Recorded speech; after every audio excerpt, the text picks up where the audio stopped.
Black remaining pure to itself, to its own ideals, never sullied by subjugating themselves to others. He saw Lucius shift on the stuffed sofa the Malfoys were sitting upon. The House of Lestrange is not here at this family meeting because they did not follow the motto of the House of Black. Why would they? Draco piped up, crossing his arms with an irritated huff. They're the House of Lestrange. Sirius glanced at Narcissa, who was turning a lovely shade of red. Well, well, well. You haven't informed your son of the primacy rule between the houses. Primacy? Why should that matter here?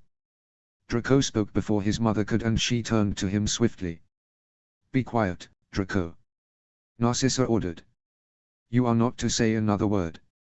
Sirius didn't miss how Draco glanced at his father, who gave a sharp nod to follow the order before subsiding. Perhaps you should explain about primacy, Narcissa, as clearly your son's education is lacking. Sirius said mildly. Narcissa glared at him. He knows that primacy denotes the rank of a house in relation to another. But you apparently have failed to inform him that the ancient and noble House of Black has primacy over the House of Lestrange, which after all is simply an upstart pure-blood Belgian family that immigrated to England during the 19th century. Sirius smiled again, all teeth and no humor. Rodolphus Lestrange petitioned to marry into the House of Black. He got Bellatrix. The marriage contract is quite clear. The House of Black has primacy. Lestrange was contracted to honor that primacy. His eyes flashed angrily. He failed when he took the mark of Voldemort. The room flinched at the name. He failed when he allowed Bella to take the mark of Voldemort. Sirius continued blithely. And he failed when he allowed his brother to take the mark. On this single issue alone I would have cause to declare them all oath-breakers, but additionally, Bella never produced the two children as contracted and now never will. He wet his lips and took a deep breath. Additionally, the House of Lestrange dishonored our family name and brought our house into disrepute by their attack on the ancient and noble House of Longbottom. They created a debt of honor between our houses. This morning, I summoned the family magic for judgment against the House of Lestrange. He saw shock register around the room. Having forewarned the warden at Azkaban, he confirmed post the ritual that all three no longer have their magic. Sirius stated grimly. Rodolphus and his brother died within an hour. Bella. Andromeda spoke up for the first time. Do we know? Without magic but stable. Well, I say stable, nuttier than a fruitcake but alive. Sirius informed her gently. Of course, he doubted Bella would remain alive for long. Azkaban was hard enough when a body had magic to sustain it against the harsh conditions there, without magic. The Malfoys were exchanging concerned looks. Sirius ignored them. Before the Lestranges died, I declared the marriage contract broken and seized their vault for the repayment of the dowry. As restitution, all monetary assets from the vault have been turned over to the House of Longbottom. The House of Black has also assumed financial responsibility for the education of the Longbottom heir. Draco made to speak and his mother glared at him. As a final act, I have cast Bella out of the House of Black. She is to be given no sanctuary or aid. Any provided to her will be assumed to be breaking oath with the House of Black. Sirius said. It shouldn't really be a problem as Bella is locked up, but just so we're clear. Andromeda and Narcissa nodded. Lucius was looking wonderfully uncomfortable. Andy Sirius turned to his oldest cousin. You never did have a head for politics, but what do you make of my actions so far in relation to our new agenda? Andromeda tossed her brown hair back over one shoulder and regarded him with familiar grey eyes. Well, from the appointments of your potential regent and your heir, you're clearly ditching the pure-blood and prejudiced mantra of the House of Black. Lord Potter is a half-blood. Simeon is a pure-blood, but he is also the son of a squib if I recall correctly. And I'm fairly certain the young woman who showed us in here from the Flu is a Muggle-born. Sirius grinned at her. She is. You're upholding the tradition and honor of the House of Black in stating that our house bows to no one including you-know-who. She continued. That the family magic found in favor of your ruling backs up the truth that it is an oath-breaker to have been marked by him. Her eyes flitted to her brother-in-law sat across from her before returning to Sirius. You've made restitution to a light family not too surprising given that the Potters and the Longbottoms have been allied for years, and not to make restitution would make things awkward given you're also the regent of the House of Potter. But the Longbottoms and the Potters also stand for respect for wizarding culture and tradition, so it could also be a move to position the House of Black for our own alliance. Sirius nodded. He waved at Narcissa. Anything to add, cousin? Narcissa threw a superior look at her older sister. What you did with the family magic to Bella and the Lestranges, it shows you're ruthless and you won't stand for the house to be placed lower than any other. What you did to secure the position as the head of the House of Black, to clear your name and gain guardianship over the boy who lived was cunning. These are traits that the House of Black has been known for and feared as a result. She tilted her blonde head. They are not traits that Albus Dumbledore would champion. I'd say you're repositioning us in neutral territory rather than allying us with the light. I have allied us with the House of Potter, Sirius stated calmly. But you're quite right that Albus Dumbledore is unlikely to appreciate my actions so far as Lord Black. Narcissa's eyes gleamed with sudden comprehension, but she didn't speak further. He would approve of my next action though, Sirius pointed out, turning back to Andromeda. Andy, I wish to reinstate you to the House of Black, welcome your husband and your daughter. Is this something that you would wish for? Andromeda glanced at Ted, her husband, and nodded. We've discussed it, and as it is you, I would agree, but only with the reassurance that Nymphadora will not face an arranged marriage. That's a fair point, Sirius said, noting how his cousin had winced at the full version of her name. You have my word, no arranged marriages. But he held up his hand before she could protest. I will insist on a marriage contract to protect our assets and honor. I can live with that, Mum, Nymphadora said. Could we also make it a condition that everyone calls me Tonks? It'll have to be your full name for the oaths, Sirius pointed out with a grin. But, Cousin Nymphy, I'm sure you'll remember what I used to call you. Her hair cycled from brown to red then purple before settling into black. Sirius took out his wand and swept it over the desk. The black ritual bowl and knife appeared. He ushered Andromeda up to the front. Familius Magicus, Sirius intoned and tapped the bowl. Silver mist erupted to swirl in the hollow of the vessel once again. He cut his palm. I, Sirius Orion Black, head of the House of Black, declare Andromeda Ursula Tonks reinstated as a daughter of the House of Black by blood, by magic, and by this oath. So have I sworn, so mote it be. He could see Draco's open curiosity and knew it was possibly the first time he'd seen family magic in action, as the Malfoys did not have any. Andromeda cut her palm with a grimace. I, Andromeda Ursula Tonks, daughter of the House of Black, accept my reinstatement and the duties that it entails, by blood, by magic and by this oath. So have I sworn, so mote it be. She motioned for her husband to take her place. Sirius smiled warmly and held out his uncut hand for Ted to shake. Welcome to the madhouse, Ted. Ted smiled warmly. His rotund belly and appearance gave him a jolly air. No middle name for me. Parents didn't see the need for it. Sirius nodded and held his still dripping palm over the bowl. I, Sirius Orion Black, head of the House of Black, declare Theodore Tonks a son of the House of Black by law, by magic, and by this oath. So have I sworn, so mote it be. Ted took the knife from his wife. I, Theodore Tonks, son of the Tonks family, son of the House of Black, accept my place and the duties that it entails, by law, by magic and by this oath. So have I sworn, so mote it be. Nymphadora exchanged places with her father. I, Sirius Orion Black, head of the House of Black, declare Nymphadora Janet Tonks a daughter of the House of Black by blood, by magic, and by this oath. So have I sworn, so mote it be. Sirius said again.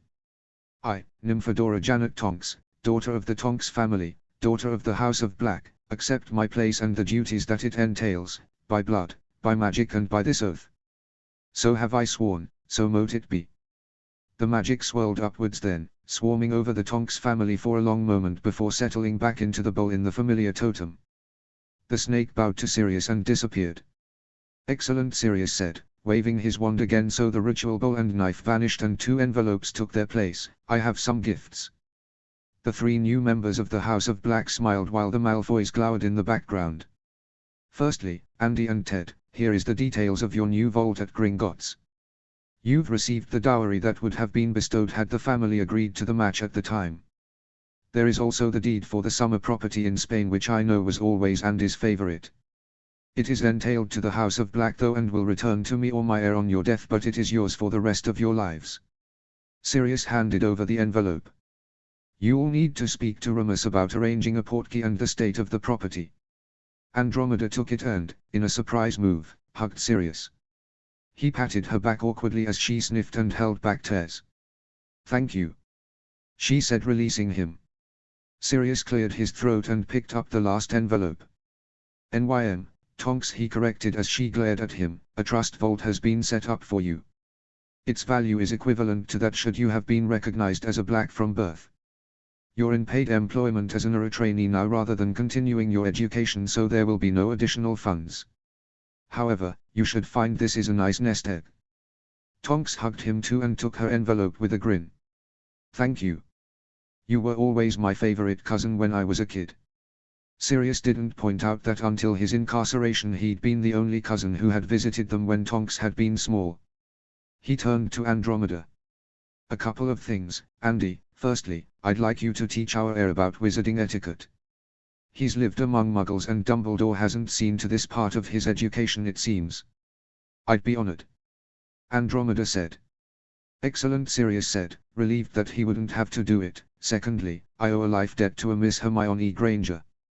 She's a muggle-born witch, very smart and Harry's best friend. He ignored the ruckus in the background as Draco snorted and Narcissa berated him. I've agreed with her parents that the House of Black will sponsor her. What? Draco shouted, standing up. I've heard enough, mother, father. If the House of Black wants to ruin itself with muggle-borns and half-bloods, let it. We Malfoys don't need them and are better. Sirius raised an eyebrow as Narcissa silenced her son while Lucius dragged him back down to the sofa and placed him in a body bind. Their faces were aflame and he knew that they knew that Draco's little outburst was going to cost them. As I was saying, Sirius continued, returning his attention to Andromeda, I've agreed the House of Black will sponsor her to repay the life debt. Obviously I'm not appropriate. So you would like me to perform the duty? Andromeda nodded. I'd be happy to, but we should probably meet before the ritual. They're waiting for you in the formal parlor with Harry. Remus is also there and will brief you on another ritual we'll be performing this afternoon. Sirius tapped an ornament on his desk and there was a brief knock on the door before it opened to reveal Penelope again. Penelope, here, we'll show you the way. I'll see you after my discussion with cousin Narcissa. Andromeda and Tonks smiled at him, Ted nodded and they all left. The door closed with a dull thud in their wake. Sirius turned back to the Malfoys.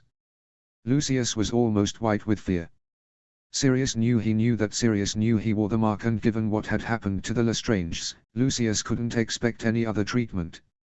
Narcissa was pale but rallying. He would bet every last galleon he had that she was trying to think of a way to wriggle out of the mess her husband and her son had created by their behavior and turn it to their advantage. Draco continued to look mutinous, but there was also fear flickering in his eyes, a questioning anxiety about why his parents were so cowed and why they hadn't fought back, hadn't attacked Sirius. He moved to stand before them again and folded his arms. So, Narcissa, do you want to list all the ways the House of Malfoy has broken oath with the House of Black, or shall I? Narcissa got to her feet. What do you intend for us? She asked bluntly. Sirius tilted his head. That's a good question. Here's another, what can you offer me that would entice me to keep you alive? Draco's eyes widened dramatically. Yes, Draco, Sirius said, I see you're starting to see the gravity of your situation, but let me clarify it for you completely. Sirius, please, he's a child. Narcissa said hurriedly. You should have thought about that before you brought him in here unprepared. You know the protections this house and this room in particular offer me. If you attempted to draw your wand on me, you'd be dead within a second. He's lucky that the defensive magic didn't take issue with his insults. Let's see how he does without the silencing charm now that he knows. Sirius said brusquely. He turned back to Draco, who had paled at the realization that Sirius was magically protected as the head of the House of Black, and waved his hand cancelling all magic in the room except his own. The House of Malfoy, which left France for England during their revolution, petitioned to join the ancient and noble House of Black. The House of Black agreed on several conditions. one of which was that the House of Malfoy honored the primacy of the House of Black. Sirius pointed at Draco. That included ensuring that any child knew their place in the pecking order and didn't stoop to insulting the head of the House of Black as you just did. Draco flushed red, but he'd apparently learned enough to remain silent of his own accord. It also included not being branded with the mark of a half-blood bastard like Voldemort. Sirius snarled, turning to Lucius. Lucius's eyes widened fractionally. "The Dark Lord is the heir to Slytherin," he blurted out. Through his mother, who was a gaunt, a witch with little more power than a squib. Sirius agreed, reciting the research Remus had done, but his father was a muggle who abandoned both of them. Or did it not occur to you to look up the genealogy of Tom Riddle? How does it feel to know that you've been bowing and kissing the robes of the son of a muggle? You who would place blood purity as the thing to be valued above all others. The shock adorning Lucius's face was hilarious. "Who's Tom Riddle?" asked Draco, unable to help himself. "He's otherwise known as Voldemort," Sirius replied absently and missed Draco's appalled look of horror. "And really, Lucius, is this your defense for taking the mark? That it's okay because he was the heir to Slytherin?" His tone was scathing. "The House of Black will not be subjugated to anyone, not even Merlin himself if he turns up. Loyalty to the house comes before all others." Sirius Narcissa said hurriedly, "You can hardly blame Lucius, he simply followed the rest of our family. Your father and mother both took the mark, as did mine. Regulus took the mark. The Lestranges took the mark. Everyone took the mark. Your grandfather didn't expressly forbid it. Did you take the mark?" Sirius asked pointedly, looking at her arm. Narcissa sniffed and rolled her sleeve up to reveal pale creamy skin. He cast a spell for glamours, but it came back negative and she looked at him triumphantly. "Don't go celebrating all at once, Narcissa," Sirius warned her. "You may not wear the mark, but you clearly failed at teaching your son to respect the House of Black primacy." Lucius stood up for the first time. "That was my fault," he said. "Narcissa bowed to my wishes that I see to Draco's education. And Narcissa should have invoked primacy," Sirius countered heatedly, understanding that Lucius was taking the blame in the hopes of salvaging his wife and his son from the mess he had created, a wife and a son whom he expected would get revenge for him somewhere down the line.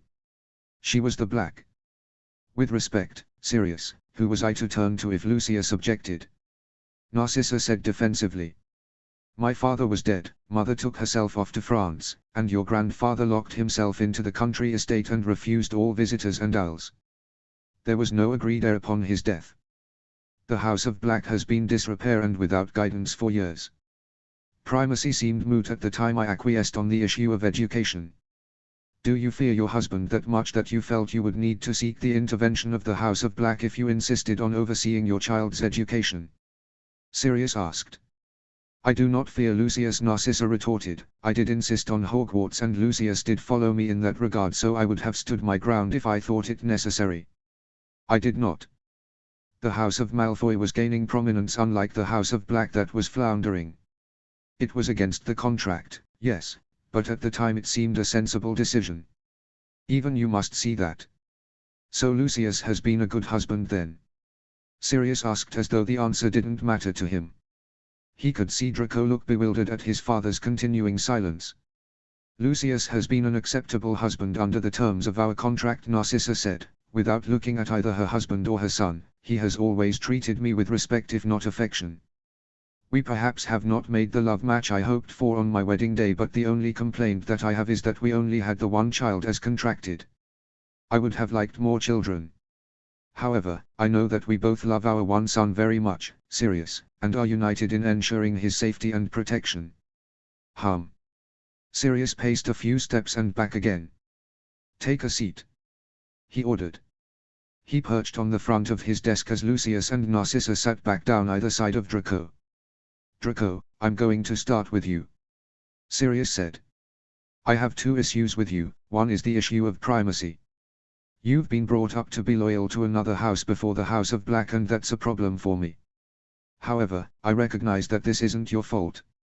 Narcissa gave a relieved huff of breath as she placed a hand on Draco's shoulder. "The second issue I have is that you have issues with Maya and his friends, specifically Hermione Granger, who after today will be a daughter of this house." Sirius said seriously. For his part, Harry has said he is willing to agree a truce. I'm not sure after your behavior today that you would keep it. Draco looked down, unable to hold Sirius's gaze, and Sirius knew he'd guessed correctly. Draco would break any truce because he didn't want to declare one. So, what to do with you? Sirius murmured. I could claim you for the House of Black, deny you any communication with your parents, and send you abroad to be educated. Narcissa looked as alarmed as Draco at that suggestion. I could bind your magic and send you to live in one of our properties as a squib. Sirius continued, knowing he was scaring Draco and hoping it would work to keep him in line in the future. Or I could ask you to take an unbreakable vow of loyalty to the House of Black and leave it at that.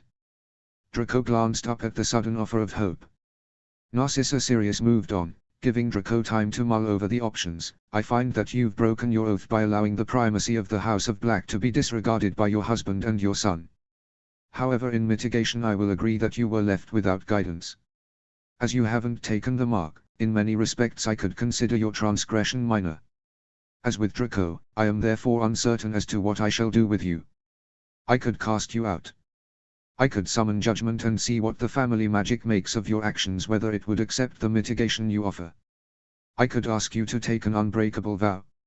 He let her stew over his words as he shifted his attention to the final member of the Malfoys.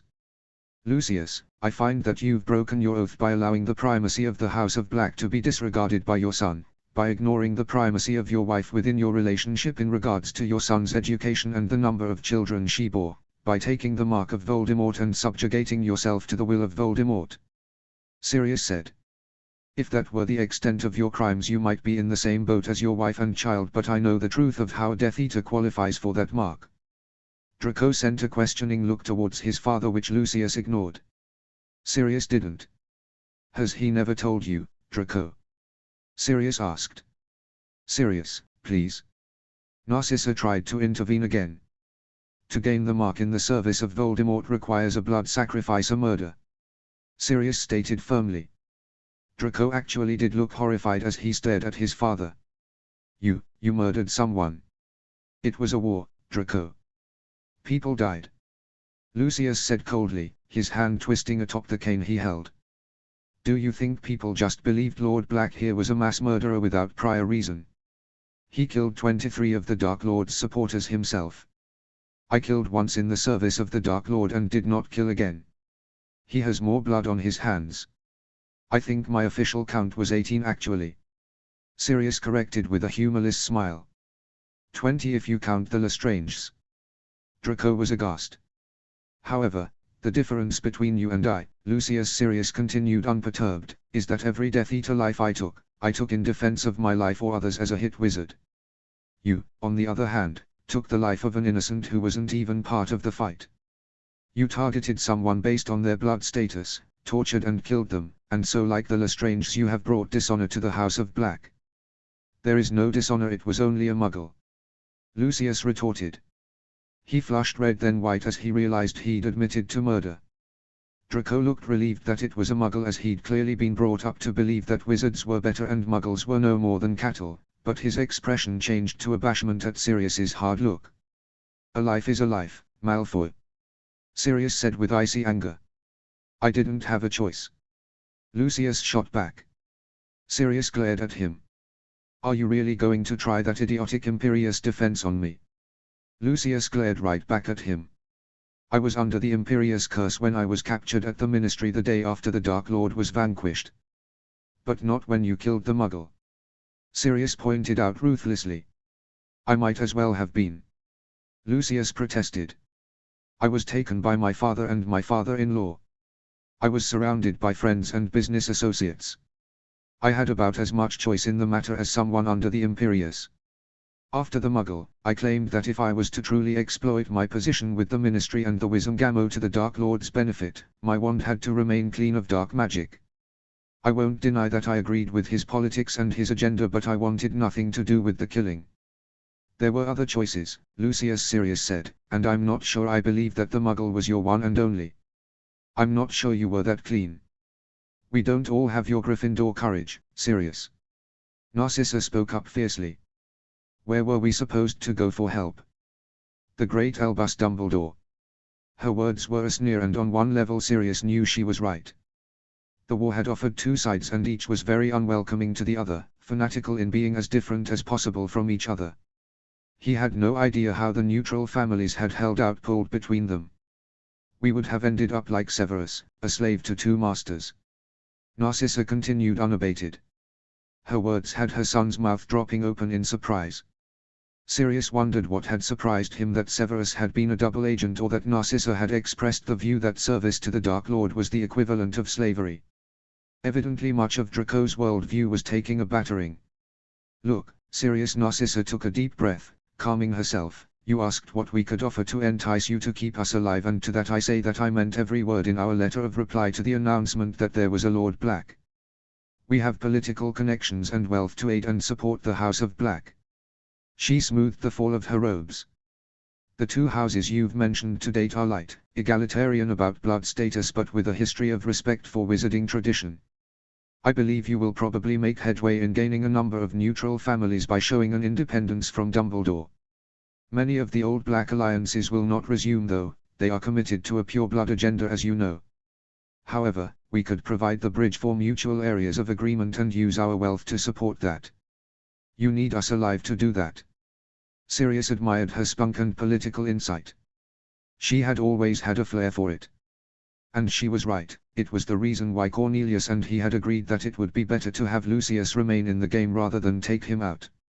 Your argument is sound, Narcissa, Sirius said, but I think, knowing I didn't hesitate to kill off the Lestranges and Lucius, will bring most of the old alliances to heel.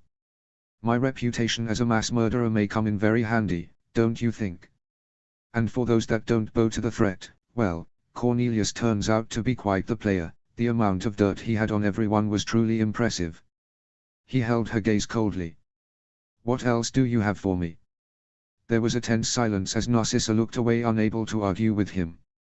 I have something else that I will willingly provide if you can guarantee that the House of Black will never be subjugated to the will of Dumbledore. Lucius sneered the last name, but otherwise his tone was civil if a touch tentative. Sirius examined Lucius's expression and found it surprisingly sincere. I won't allow the ancient and noble House of Black or Potter to be subjugated to the House of Dumbledore. And you would take a vow to that? Lucius pressed. I would. Sirius answered candidly. Lucius nodded slowly. His hands tightened atop the cane as he debated internally for another moment before sighing and conceding. I believe the Dark Lord is alive. Narcissa's head snapped around to her husband so fast Sirius figured she would have whiplash. What? She looked torn between anger and terror. Why do you think that? Sirius asked, refusing to show that he already knew. I won't say anything further until I have an assurance that you won't kill me. Lucius said firmly. My offer is information about the Dark Lord and espionage if required when he returns. Sirius considered his reply for a long moment. You talk as though I should want this information and your spying service, but I don't see why. Dumbledore is the leader of the light. I'm sure if Voldemort is still alive and will return, he'll lead the fight again. My priority will be to protect Harry, and I'll take him abroad rather than have that monster try for him again. It was a bluff, but he figured Lucius would fall for it. After all, Lucius had no idea how much Sirius already knew. If you truly wish to protect the boy, then you'll listen to my information. Lucius retorted. He shifted on the sofa. There is a prophecy, one that labels Potter as the vanquisher of the Dark Lord. They are fated to fight Black. What? It was Draco's turn to splutter with shock. Lucius's chin came up sharply. This is only some of the information I could give you, but I won't say another word until we come to an agreement. Sirius simply smiled. I already know about the prophecy, Lucius. Lucius looked momentarily startled. Then you know that you will need someone in Voldemort's camp when he returns, and he will return. Sirius. Narcissa spoke up again. I do not wish to have anything to do with the Dark Lord and request the protection of the House of Black for myself and my son. We will happily take vows. Narcissa. Lucius began. I will not go through it again, Lucius. Narcissa snapped. The Dark Lord is a madman bent on the destruction of everyone who isn't him. Regulus saw the truth and he paid with his life for it. I will not have the same happen to Draco. Draco watched his two parents argue with an open mouth. Obviously it wasn't a typical event. Sirius made his decision and harumphed to regain their attention. Narcissa, Draco, you will take an unbreakable vow of loyalty to the House of Black. Narcissa tried to hide her relief, but it played across her face regardless. I assume, Draco, that you know of the penalty of breaking the vow? Sirius asked brusquely. Draco nodded quickly. Good. Sirius turned back to Lucius. I'll be honest with you, Lucius, my first thought was to simply kill you as restitution for the life you took. However, my advisors inform me that you have value politically, pretty much using the same argument as your wife. On the other hand, I don't trust you, and Narcissa would make an excellent regent for the House of Malfoy. Lucius paled, but he kept his gaze on Sirius. He pushed off the desk and rocked back on his heels. So what to do with you? He waited a beat before he laid out the offer. You have to pay for the life you took. So for that crime, you will donate 1,000,000 galleons to the Ministry for a new department, the Department of Muggle Affairs. He held up a hand when Narcissa would have interrupted. I, or rather my steward, will assume responsibility of your vaults and investments for the next 3 years. You will not protest this in any way, and you will be thankful that I haven't had you thrown in Azkaban. Sirius. Narcissa said hurriedly while Draco gaped worriedly. Don't worry, Narcissa, I don't intend to impose spending limits per se, Sirius said, his eyes flickering to her son where he did intend to set boundaries. I'm aware that you need to project a certain image. But every transaction will need authorization from me. You can all spend Friday morning with Remus at Gringotts, transferring everything to him and agreeing standard payments and funds. You may pretend to everyone else that you are simply choosing to use Remus as your steward.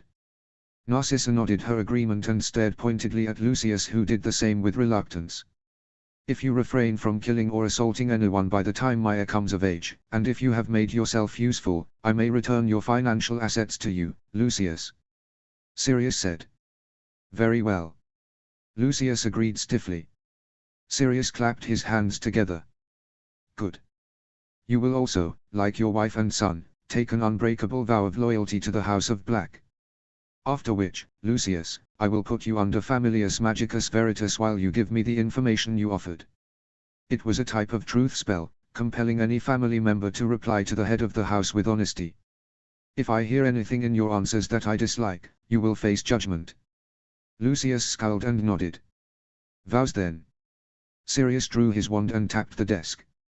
A sheet of parchment appeared. Here are some I prepared earlier.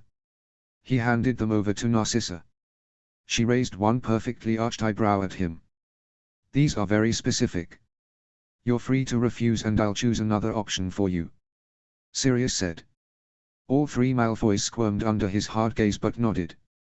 Sirius tapped the ornament on his desk with his wand again. After a few tense moments, there was a sharp knock on the door and Remus entered the room. He took in the sight of the huddled Malfoys and smiled at Sirius, his eyes gleaming with amusement. Vows. If you could act as Bonder. Sirius requested with a nod. Remus drew his wand. Mrs. Malfoy, perhaps it would be best if you went first to demonstrate the process to Draco. If you could stand beside Sirius and join hands, please. Narcissa rose from the sofa, smoothed her blue robes and glided over to Sirius's side. He held out his hand to her and she clasped it gently. Remus placed his wand on their joined hands. Will you, Narcissa Droella Malfoy, be loyal to the House of Black, placing duty to the house above all others, keeping the secrets of the House of Black unless authorized and working to ensure its success? Sirius began. I will. She replied. A thin stream of fire shot out from the wand and bound their hands together. And will you be loyal to me, Sirius Orion Black, the head of the House of Black, keeping my secrets unless authorized and following my orders? Sirius continued. Narcissa nodded. I will. Another stream joined the first. And will you be loyal to the heir to the House of Black, Lord Harry James Potter, head of the House of Potter, protecting him, keeping his secrets unless authorized to speak of them, and following his orders in the absence of mine? I will. Narcissa replied. The bond was joined by a third stream of flame. I, Remus John Lupin, swear as your bonder that I have witnessed the vow undertaken between you. Remus intoned. So have you sworn, so mote it be. He gently hit their joined hands with his wand and the bond of flame disappeared. Sirius released his cousin and she returned to the sofa. Draco. Draco looked at both his parents questioningly as though asking if they were serious about going through with it. They gave him sharp nods in return. He got to his feet and shakily took Sirius's hand. He repeated the same vows in regards to the House of Black and Sirius, but Sirius changed the vow in respect to Harry, understanding that too much enmity existed between his godson and Draco for a vow of loyalty to work, especially with Draco's young age. And will you remain neutral in your dealings with the heir to the House of Black, Lord Harry James Potter, head of the House of Potter, never attacking him unless in defense, keeping his secrets unless authorized to speak of them, and following his orders in the absence of mine in respect to the House of Black? Draco looked as though he'd swallowed a lemon, but he nodded and made the vow. Once Remus had confirmed the vow, Draco made his way back to the sofa where his mother smoothed a hand through his hair in comfort. Lucius took his place and willingly made the same vows as Narcissa. As soon as the bond disappeared, Sirius drew his wand and pointed it at Lucius. Familius Magicus Veritas. Immediately, Lucius was surrounded by the silver mist of the Black family magic. Why did you join Voldemort? Sirius asked tersely. Lucius struggled for a moment against the magic, but he eventually sighed. I agreed with his plan to create a pure-blood ruling elite, and he was the heir to Slytherin. Why did you take his mark? Sirius continued, wanting to check how honest Lucius had been with him previously. My father and father-in-law took me before the Dark Lord to be marked. They considered it an honor. Sirius's eyebrows rose. Did you want to be marked? Yes and no. Lucius looked furious as the words forced their way out of his mouth. I believed it to be an honor but had no wish to perform the initiation rite of killing someone to earn it. You've admitted you killed a muggle. What other crimes did you perform in the service of your Dark Lord? I gave him refuge, kept dark items for him banned by the Ministry, bribed Ministry and Wizengamot officials on his behalf, and attempted to steal a prophecy orb from the Department of Mysteries. He battled against the magic once more before giving way. I tortured muggles captured by the Dark Lord when ordered and other Death Eaters for failures. He could live with Lucius torturing Death Eaters, Sirius mused, but the muggle torture which he had expected was going to cost Lucius another chunk of galleons. He moved on to the next question. What do you know of the prophecy involving Voldemort and Harry Potter? The one with the power to vanquish the Dark Lord approaches, born to those who have thrice defied him, born as the seventh month dies. Lucius intoned. This much was overheard by Severus Snape and told to the Dark Lord immediately after its pronouncement by Sybil Trelawney to Albus Dumbledore. Sirius stiffened. Snape had been the Death Eater to overhear the prophecy. He exchanged a furious and concerned look with Remus, who looked like he wouldn't need to be a werewolf to kill Snape. The Dark Lord did not initially believe the prophecy, and I do not know what changed his mind. I suspect that when reports from a spy within Dumbledore's ranks informed him that the Potter child displayed magic on a regular basis, despite a childhood binding, he determined to remove the threat. Lucius continued. Wormtail. Sirius snarled, finding another target for his anger. He turned and paced away, collecting himself again and ignoring Draco's wide eyes and Remus's growl. You said you believed Voldemort was still alive, explain. I initially believed as others that he was dead, Lucius explained, but Draco informed me of a strange wraith drinking unicorn blood in the forest during his first year, which raised my suspicions. Then, there was a report that Kirill had died, and Draco told me that Potter had been in the infirmary for days. I began then to suspect that he was still alive and working to return to power. He paused. In addition, my mark has grown darker within the last few days. It is a sign that he gains strength. Do you want him to return? Sirius questioned harshly. No. Lucius snarled. I've worked hard to undo the damage to my reputation and my house from the last war. I have power and influence now. I make the laws and have been successful where he failed in promoting a pure-blood agenda. Why would I want to allow someone else to benefit from my work, especially now I know the truth of his origins? Sirius nodded. If I don't offer you another choice and he returns as you say, what will happen? There will be no choice. Lucius stated grimly. He will expect us to return to his side.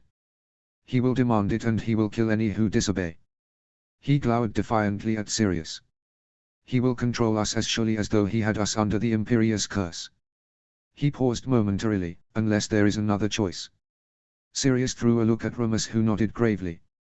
It was something to work with, at least. Lucius didn't want to give up his own position. He was the top dog, or he had been until Sirius had reinstated the House of Black, still would be within his own alliances. But Voldemort would take that away and make him a servant again. Lucius didn't want to bow down before someone else. Which meant Sirius had to be careful. If he humiliated the man too much, he'd turn on Sirius and Harry regardless of the vow. There were always ways and means of working within vows. But Sirius could use Lucius's desire for power to help protect Harry, just as he was using Cornelius's desire to remain Minister of Magic. "Tell me about Tom Riddle's diary, Lucius," Sirius said, returning to perch against his desk again, his arms folded. Remus moved to sit beside him. Lucius was once again attempting to fight the magic that swarmed over him, but he hefted another sigh eventually and gave in once more. "One night the Dark Lord called together myself, Bella and Regulus. He told us that we were his most loyal and favored followers, all of us members of the House of Black, the only house whose knowledge of the dark arts was equal to his own." Sirius snorted at that. The House of Black collectively had probably forgotten more dark magic than Voldemort had ever learned. "We were to be rewarded. He sent myself and Regulus to the outer chamber. Bella exited holding some kind of cup, but I was summoned before I could get a good look at it." Lucius continued. "He gave me a diary and told me to guard it well. He told me to send in Regulus and ordered Bella and I to leave. We followed the order. I placed the diary in a safe location in Malfoy Manor, and I know Bella placed the cup in her vault." Sirius waited impatiently as Lucius caught his breath, disturbed at hearing what must have been the initial event that had led to Regulus's death. "After I realized the Dark Lord might still be alive, I removed the diary from its hiding place and opened it. The pages were blank. I felt a compulsion to write and I introduced myself." The diary responded. It ordered me to tell it what had happened since I had been given the diary.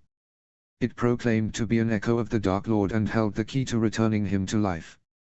It instructed me to give it to my son who attended Hogwarts so it could get close to Potter. I convinced it that it would be better to give it to another instead." Remus's eyes flashed, and for a worrying second Sirius thought he might actually punch Lucius. Draco was open-mouthed again, shock rippling across his pointy features. "You gave the diary to Ginny Weasley," Sirius commented. "Why, beyond that she was expendable in your eyes?" "Primarily because I was compelled.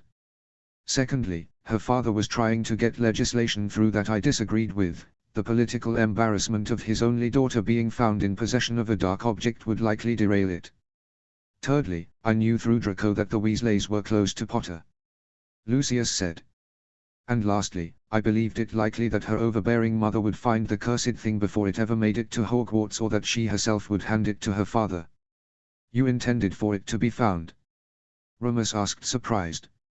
Sirius hurriedly repeated Remus's question, knowing unless he asked the Veritas magic would not compel the truth. "Yes," Lucius said sharply, "Draco attends Hogwarts. I had no wish for him to be hurt. I tried to get Dumbledore replaced when it was clear that he wasn't doing enough to stop the monster the Dark Lord had set loose." Sirius and Remus exchanged a look of surprise. "Are you sincere in your vow?" Sirius asked as the final question. "Yes." Lucius glared at Sirius.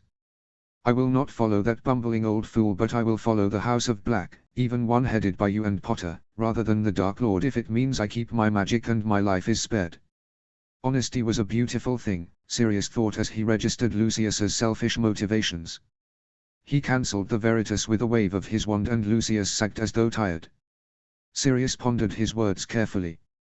"My first order, Lucius, is that you will make restitution to the House of Weasley.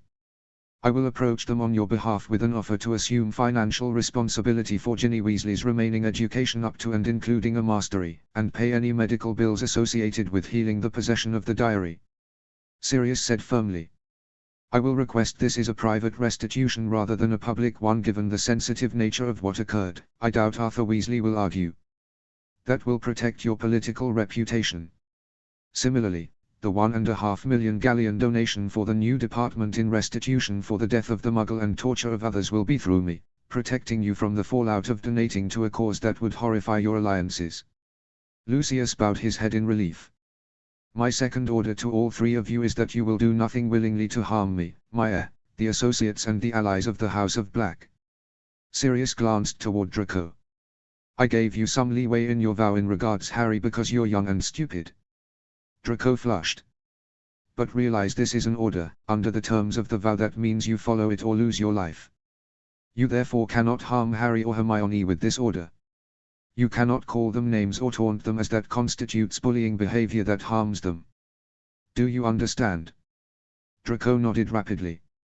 You will tell your Slytherin cohorts that you have been instructed by your parents to follow my orders in this matter in order to ingratiate yourself with me in the hopes of one day changing my mind as to who should be my heir. Sirius said firmly. That will protect you from any fallout at school from your changed behavior. Thank you, Sirius. Narcissa said. Draco Sirius continued, you are young and could yet learn a different path. If you are loyal to the House of Black, you will be rewarded. You saw the generous gifts that I gave to your cousin and aunt. If at the end of the year, you have performed well, I will give you a reward. Do you understand? Draco darted a look at his parents and nodded swiftly to Sirius. Sirius turned to Narcissa. Is there an arrangement for your son? With the House of Parkinson. Lucius answered. The decision was mine, not Narcissa's. Then the arrangement is annulled. Sirius said firmly. The House of Black will let its children choose their own partner. Draco's face lit up and Sirius figured he hadn't wanted the arrangement. It was a small boon, but perhaps it was enough to help Draco realize that there were benefits of being in the House of Black. You will all keep what was discussed between us today a secret only to be discussed with those in the room and my heir Malfoy. You have leave to discuss the dissolution of the marriage arrangement with the House of Parkinson. Finally, your main order is this. You will help me and my heir defeat Voldemort, otherwise known as Tom Riddle, by assisting whenever I ask in the plan that I have in motion. Sirius declared fiercely. Understood. Understood. Lucius had regained some of his usual arrogance. His eyes narrowed on Sirius. You were already aware that he was alive. Since I heard about how Harry sent his wraith packing again at the end of his first year, yes. Sirius said. But he will try and get a body, and try and regain power. We're going to stop him. We will do everything we can to assist you. Narcissa said. Good. Narcissa, you will take part in a blessing ritual this afternoon for Harry. Sirius said. Of course, my Lord Black. Narcissa bowed her head. Sirius regarded them with an intent expression. I am giving you this one chance, work with me, help me protect Harry and you will be rewarded. Cross me, harm Harry in any way and I will end you. He examined their faces with satisfaction as they registered his final words, turned and tapped the ornament. Penelope knocked softly on the door before opening it. Please escort the Malfoys to one of the guest rooms on the first floor, Penelope, so they can freshen up before lunch. Sirius requested. The Malfoys got to their feet, Narcissa curtsied and Draco awkwardly followed his father in, bowing his head briefly before they left.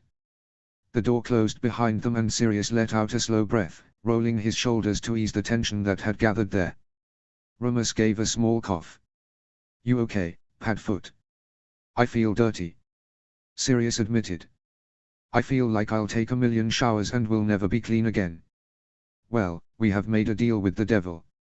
Remus murmured. But politically this will be easier. Lucius is the key to at least neutralizing the pureblood supremacists within the Wizengamot. If he died, even with Narcissa as a regent, they would likely choose some other leader who would make things much more difficult. He sighed. I'm not looking forward to telling Harry about the prophecy and Snape. Do you think it's wise to tell him? Remus demanded. They already have a difficult relationship. I don't know, Sirius said. I don't want him blindsided with information that others are holding secret like a sword of Damocles over his head, Moony. He sighed. We'll discuss it with Minerva but not today. Today should be about the adoption and the blessing ritual. I won't argue with that. Remus said in heartfelt agreement. He peered at Sirius. Something else is bothering you. You mean apart from the fact that Lucius has just confirmed old Voldy is on his way back to getting a body and we really need to work out where Peter went and what he's likely to be doing. Remus simply gave him a look that said, "You don't fool me." Sirius grimaced and looked away from his friend. Malfoy gleefully pointed out why so many people were quick to believe I was a mass murderer by reminding me of how many people I killed during the war. In self-defense. Remus pointed out. "I don't even remember killing 10 of them, Remus," Sirius retorted. "You were captured when you were undercover, tortured, and you were half dead when recovered," Remus said dryly. The evidence for self-defense was rather overwhelming. "And what about the Lestranges?" Sirius said before he could help himself. "I knew calling judgment through the family magic would probably kill them. Bella probably won't be alive this time next week." "Yes, you did know," Remus acknowledged, "and that you feel regret makes you the good guy." "That's the problem," Moony Sirius confessed. "I don't feel regret. I feel relieved that they won't be around anymore to hurt anyone else, or to help Voldemort when he comes back if we can't stop it. A part of me still thinks I should have just done the same to Lucius." Remus placed a hand on his shoulder. "You did what you did to protect Harry. I'm not going to tell you that doing it was the wrong thing to do." He squeezed Sirius's shoulder. "I'll never tell you that protecting Harry is the wrong thing to do, and Sirius, I'd kill to protect him too." Sirius nodded slowly, letting Remus's words wash away the doubts that had plagued him. "Come on, we should get back." Hermione was in the middle of a discussion with Andromeda about ritual magic and its place within wizarding culture when I got your signal, and Harry looked terrified at being left alone with them. Remus said cheeringly. "We should go rescue him." Yes. That's what it all came down to in the end. Rescuing Harry. And Sirius could do that. Lunch had been brilliant in one respect and awkward in another, Harry mused. Sirius had taken the top of the table with Harry on his right-hand side, Andromeda Tonks to his left. Her husband sat next to her, Tonks next to him, and then the Malfoys, Draco, Narcissa and Lucius. Hermione sat next to Harry, her father next to her, followed by her mother, then Remus and Penelope with Professor McGonagall, his Aunt Minerva, at the table end. Harry ignored the looks Draco kept shooting him and focused instead on enjoying the light meal and hearing stories from Andy about Sirius and his dad as young schoolboys. Sirius kept butting into her reminiscences, ostensibly correcting her but with a wink and a smile that told Harry that he was joking and teasing. Andy took it in good humor and Harry found himself liking the older witch more and more as the lunch went on. She had a good sense of humor, a quiet intelligence, and a warm personality that had made it easy to talk to her. The Grangers loved the Tonks and the two families had quickly bonded. As a Muggle-born, Ted had a lot of common experiences to share with Hermione and he was quickly able to relate wizarding terms to understandable Muggle concepts. Ted was a healer in a small clinic on the outskirts of London. He had compared it to being a GP, a family doctor, while those healers in St. Mungo's were the equivalent of Muggle hospital consultants and doctors. Hermione had been very interested, confessing her early childhood ambition had been to be a family GP. Harry was also interested after his time with Noshi, and Ted had been keen to hear all about the Valley Clinic. If the conversation at the top of the table had flowed, Harry couldn't help notice the more stilted atmosphere at the bottom where the Malfoys resided along with Remus, Penelope and his Aunt Minerva. He caught faint hints that Tonks had tried to engage her cousin, Draco, in a conversation about Quidditch. Remus, Penelope and Narcissa were debating ritual magic, and Lucius and Minerva were discussing Hogwarts. But it was clear that they were all uncomfortable to varying degrees with their dining companions. Harry had thanked Merlin that apparently there was a protocol they were following and the Malfoys couldn't claim they'd been slighted.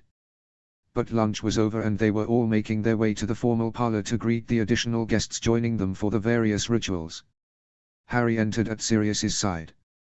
He'd been coached in the protocol for this that morning and it had all the makings of being a half hour of sheer hell, Harry decided, as they walked in and immediately became the focus of attention. Madame Longbottom Sirius kissed her knuckles, performed the introduction of Harry with flawless aplomb, and Harry quickly took her hand and gave his thanks for her attending. Augusta Longbottom gave a stern nod of approval and motioned to her left where Neville stood awkwardly in formal robes with the crest of Longbottom on his breast. Harry shook hands with his dorm mate and realized Neville wore his A-ring. "It's good to see you, Neville." Harry said warmly as Sirius carried on with the introductions to Augusta. "You're joining me for the culture and politics lessons, right?" "Right, and estate management." Neville smiled back at him. "Gran thought it would be good for me and for us to get to know each other better. I didn't realize your parents were my godparents." "I had no idea your mum was my godmother either," Harry admitted. Sirius nudged his shoulder gently and Harry grimaced. "We'll catch up later, Neville." Neville beamed happily at him and Harry allowed Sirius to direct him to Arthur, Molly, Bill and Ron. Arthur had decided the rest of the Weasleys had no need to be present although they had all been invited. Ron glared at the Malfoys. Sirius stepped in smoothly, pretending nothing was amiss. "Arthur, Molly. Lovely to see you, Bill and Ronald again. You obviously know Harry." Molly broke away from glowering at Lucius Malfoy and smiled at Harry as he took her hand to kiss. "Oh, don't you look smart, Harry?" Bill winked at Harry, easing the tension, as Harry made his way down the line of Weasleys. Ron was dressed in what were clearly his school robes.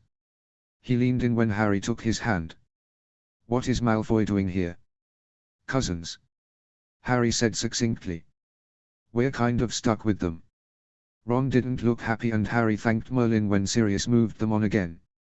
"Minister Fudge, I believe you've met my godson Harry before," Sirius said, with a sly smile in Harry's direction.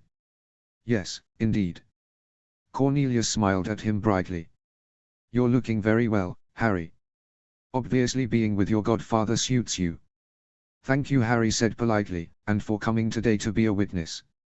And for helping to clear Sirius." Cornelius waved a hand. "My pleasure, Harry. I'm only sorry I didn't listen when we met at Hogwarts. I'm afraid I took far too much note of your Professor Snape. I can promise it won't happen again." "Thank you, sir," Harry responded formally. "Cornelius, please," Cornelius said, still smiling. Sirius stepped into Harry's relief and a moment later they stood in front of Amelia Bones. "Good to see you again, Harry," Amelia said as he kissed her knuckles. "You too," he gave her a genuine smile. "Thank you for coming and for everything you and Moody did for Sirius." Amelia merely smiled at him and allowed Sirius to do the rest of the introductions so they could greet Wilbert Croaker. "I'm glad to finally meet you. Call me Bertie." He gave a friendly smile to Harry. Harry smiled back, liking the older man instantly. "Thank you for attending the adoption. My friend Hermione will probably have 100 questions for you. She's really smart." "That's a good trait to look for in a woman," Harry Bertie teased. "Glad to see you starting early." Harry felt his cheeks heating up and was grateful again when Sirius intervened to introduce the Tonks to the head of the Unspeakables. The final two attendees were Brian Cutter and Mary Barron, their solicitors. Harry had already met them both before after he and Sirius had returned from the States and their greetings were performed swiftly. Sirius led them all back through to his study which had been changed by Creature. All the furniture had been cleared out and replaced with rows of comfortably padded but straight-backed chairs facing the mantelpiece with its ornate rendering of the crest of the House of Black. Just in front of the fireplace, a pedestal had been set up with the ritual bow and knife. The guests made their way to their seats as did Harry. He sat at the front with Remus on one side and Minerva on the other. He glanced over his shoulders at the Grangers just behind him. He gave Hermione an encouraging smile as she was nervously chewing her lip. Sirius cleared his throat and everyone became quiet. "Thank you, friends and family, for attending today. We actually have 3 rituals to do. The first is a sponsor ritual between Hermione Granger and Andromeda Tonks. The second will be the adoption ritual between myself and Harry. And lastly, we will do a blessing ritual for Harry." He smiled at the gathering. "So, let's begin, Hermione, Andy." Hermione walked out to the front and Harry felt a rush of pride. He was really grateful that Sirius had come up with such a brilliant way of saying thank you to Hermione for helping to save his life. Sirius gave Hermione a warm smile and directed her to stand on the left of the pedestal facing Andromeda who stood on the right. Sirius moved to stand behind it and tapped the ritual bowl invoking the family magic which erupted in its usual silver swirl. "I, Sirius Orion Black, head of the House of Black, invoke our magic to witness the repayment of a life debt between the House of Black and Hermione Jean Granger." In gratitude for her part in saving my life, I bid Andromeda Ursula Tonks, daughter of the House of Black, sponsor Hermione Jean Granger within the House of Black by blood, by magic and by oath, providing her with the protection and sanctuary of the House of Black." Harry held his breath in the reverent silence as Sirius nodded at Andromeda. Andromeda picked up the knife and carefully sliced her palm, allowing a few drops of blood to fall into the bowl. "I, Andromeda Ursula Tonks, daughter of the House of Black, swear to sponsor Hermione Jean Granger in the wizarding world, to provide her with knowledge, with tools, with love, to protect and give her sanctuary. I undertake this solemn duty by blood, by magic and by this oath. So have I sworn, so mote it be." She passed the knife to Hermione, who threw Sirius a quick look to check it was okay for her to go ahead. At his nod, she sliced her palm with a grimace and allowed the blood to trickle into the bowl. "I, Hermione Jean Granger," her voice shook a little, "am honored to accept the sponsorship offered to me by the House of Black. I swear to consider Andromeda Ursula Tonks, daughter of the House of Black, to be my wizarding guardian, accepting her tutelage and wisdom. I accept my place as a daughter of the House of Black and the duties that it entails, by blood, by magic and by this oath. So have I sworn, so mote it be." Andromeda held out her cut hand and Hermione took it, so their clasped hands were positioned over the bowl. The family magic rose up, forming its snake totem, and wrapped itself around their wrists so they were bound together. The snake hissed over their hands. "I accept this bond," the snake said. Harry smiled at the totem but held back from speaking to it, knowing he was the only one who had understood what it said. Sirius grinned at the two women. "I have witnessed this bonding between you and declare Hermione Jean Granger a daughter of the House of Black," he said formally. "So have I sworn, so mote it be." He tapped the bowl and the magic vanished. Andromeda turned Hermione's palm face upwards and healed it quickly before doing the same to her own as the room erupted in pleased applause. Harry looked around as he clapped enthusiastically. Tonks was grinning ear to ear, her hair cycling through a variety of colors. Draco looked subdued, but he was clapping politely along with his parents. Arthur and Molly both looked delighted while Ron looked angry. Harry frowned and wondered what the problem was. He turned back to see Hermione walking back towards him. He grinned at her and she smiled shyly back at him. "Okay," Sirius said loudly, regaining everyone's attention. "Harry, if you'd like to come up, and Remus, who as an old friend of James and Lily, will stand as the magical witness." He smiled at their guests. "I would just like to remind everyone that Harry is a Parselmouth, and as you've already witnessed, the Black family totem is a snake. Needless to say, the totem is over the moon at having someone to talk with after years of silence, so if you hear an exchange between them, please don't worry or panic or assume that Harry's being turned into a dark wizard." Harry had mixed feelings about Sirius's openness, but he guessed it was better to be upfront than have someone yell something horrible in the middle of their adoption ritual. Remus took Sirius's position behind the pedestal facing out at the audience while Sirius moved to where Andromeda had stood, Harry in Hermione's place. Harry noted the bowl and knife looked pristinely clean and realized Sirius must have handled that while his attention had been elsewhere after Hermione's ritual.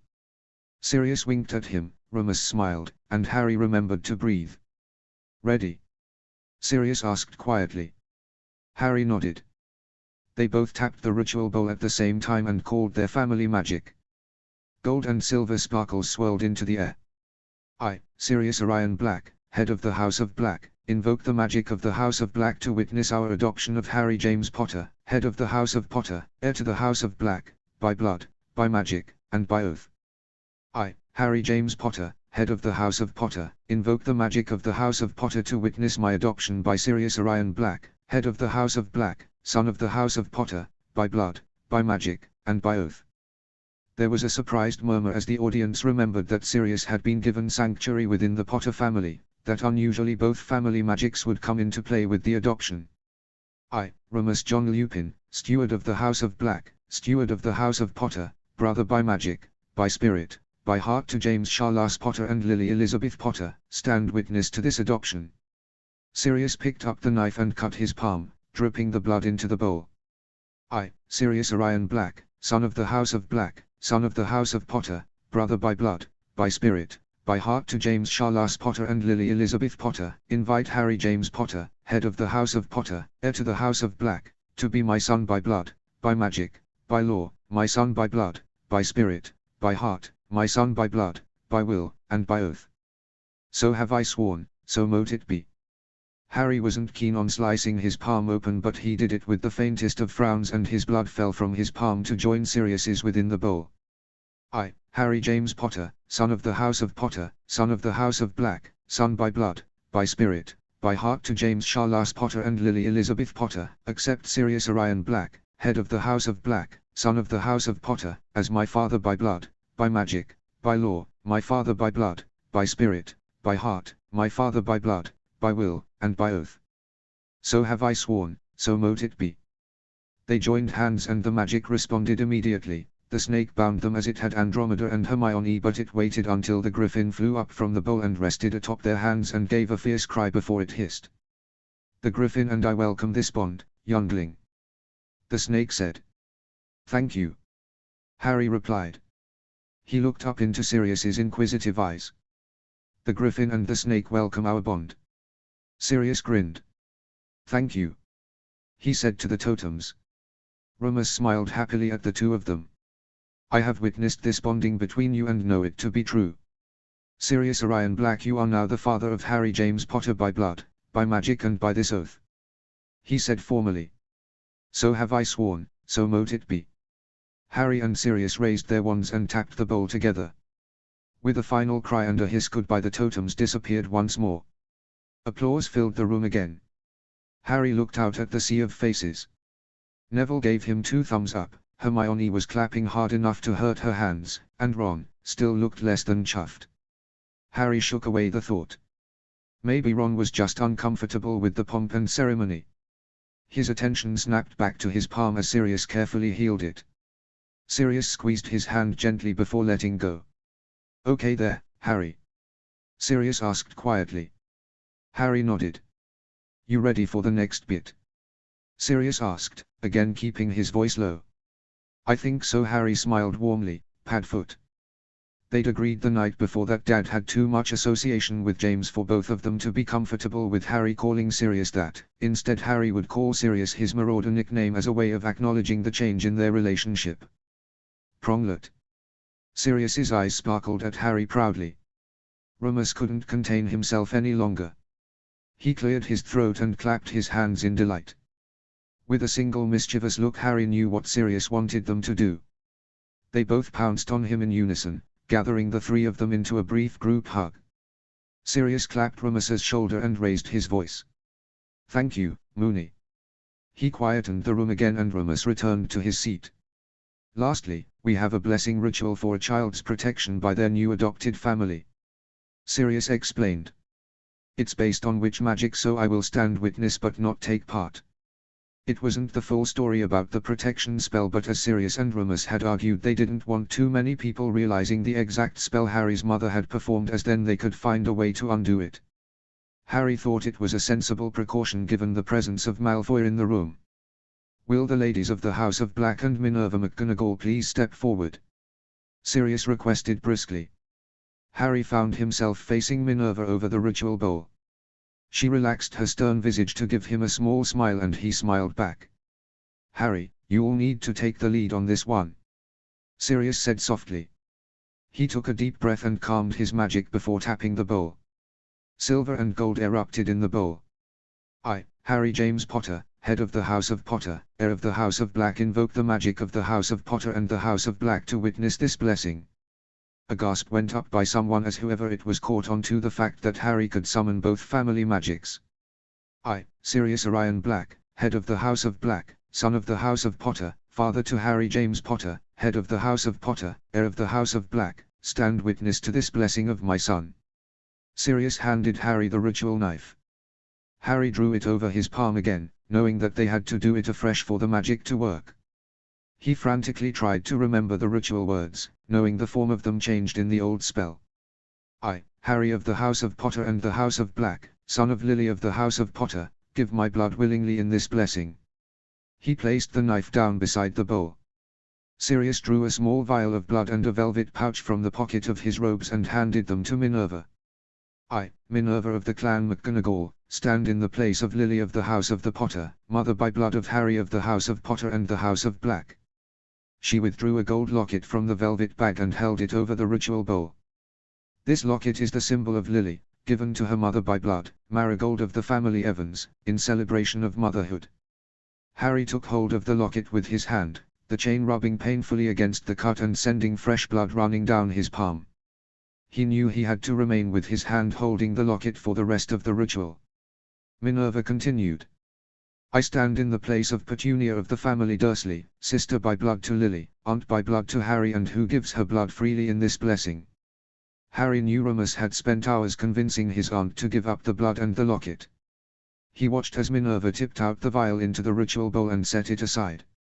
She clasped her right hand atop Harry's over the bowl, holding the locket with him. She dipped a finger into the bowl with her other, reached across the space and drew a rune of protection on his forehead.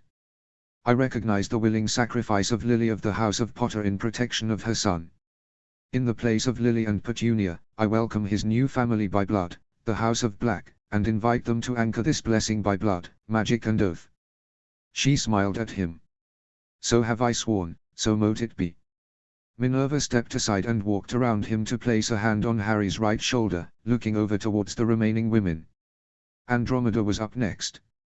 She gave a brilliant smile and picked up the ritual knife, quickly making a cut. I, Andromeda, Elder of the House of Black, welcome Harry of the House of Potter and the House of Black. I stand now in the place of Lily of the House of Potter. She placed her cut hand over Harry's and the locket, dipped her finger and traced the rune on his forehead. I renew her blessing by blood, by magic and by this oath. So have I sworn, so mote it be. She let go and walked to stand behind him, placing her hand on his left shoulder. Harry tried not to flinch when Narcissa stepped up and neatly cut her palm open. I, Narcissa, Mother of the House of Black, welcome Harry of the House of Potter and the House of Black.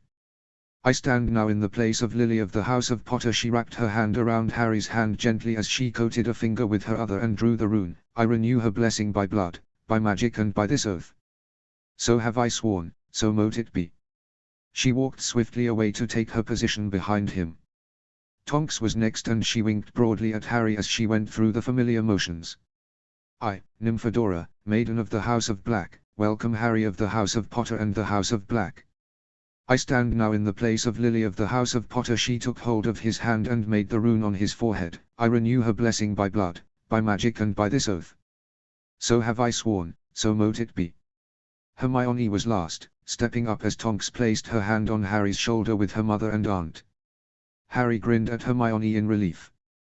She carefully cut her palm and let the blood mingle with the others in the bowl. I, Hermione, daughter of the House of Black, daughter of the family Granger, welcome Harry of the House of Potter and the House of Black, my friend by magic, by spirit, by heart. I stand now in the place of Lily of the House of Potter. Her hand clasped his and he squeezed it comfortingly as he felt her tremble. She made the rune carefully, keeping her other hand steady. I renew her blessing by blood, by magic, by willing sacrifice, by blood, by spirit, by heart, by blood, by will, and by oath. So have I sworn, so mote it be. Harry's eyes widened as the magic flared brilliantly between them, a fountain of silver and gold that swirled around the two of them until they formed solid shapes either side of Hermione. A huge gold griffin stood on her right, and a massive silver snake on her left. She looked at him with wide scared eyes and he kept tight hold of her hand as he darted a look towards Sirius and then at Remus, but they both looked as stunned as everyone else. The griffin morphed suddenly into the shape of a misty golden woman, a woman he had only seen in pictures, his mother. She shifted forward and placed her hand over his and Hermione's. "Mum," Harry whispered, tears springing to his eyes. Sirius stood beside him, frozen at the sight of the spirit of his dead friend. "I, the spirit of Lily of the House of Potter called forth by my son, proclaim my blessing of love and protection is renewed by the House of Black," Lily said softly. "By blood, by magic, by oath." She stepped up and kissed his forehead. Warmth and love flowed through him, almost making him dizzy. It was like the best hug ever. She smiled at Harry before she moved away to stand behind Hermione's right shoulder. Harry drank in the sight of her and only vaguely realized that the snake was also shifting shape into a woman. He dragged his gaze away from his mother to look at her, but he didn't recognize her all. She was beautiful, long flowing hair and dressed in an old-fashioned robe. She moved to stand next to Hermione on her left, reached out her hand and placed it over Harry's and Hermione's. Her gentle gaze met Harry's across the ritual bowl. I, the spirit of Morgana of the line of Le Fay, called forth by the magic of this son of Black, judge thee Harry, child of Merlin, of the house of Potter and the house of Black. Thou have been blessed with love but cursed with loss, thou will stand betwixt the light and the dark, thou will yet perish or master death. The spirit smiled sadly at him. This I see, my child, but thou hast spirit to arm thee, and heart to spur thee, and this gift of my blessing to shield thee. So have I sworn, so mote it be. She kept hold of his hand as she glided forward and placed a kiss over his forehead. It was icy and cold, but he felt a rush of powerful magic through his veins. She moved away. As soon as her hand met Hermione's left shoulder, the spirits of Morgana and his mother, she couldn't leave him, fell in a shower of magic back into the forms of the totems. There was silence in the room. Harry was breathing heavily and his eyes met Hermione's shocked gaze. She gently extracted her hand from his and stepped around to take her place at his left shoulder, leaving the griffin and snake behind. Harry swayed and the hands on his shoulders steadied him. Sirius made a small movement, catching Harry's attention. I have witnessed this blessing and know it to be true by blood, by magic and by this oath, he said shakily. So have I sworn, so mote it be. Harry raised his wand.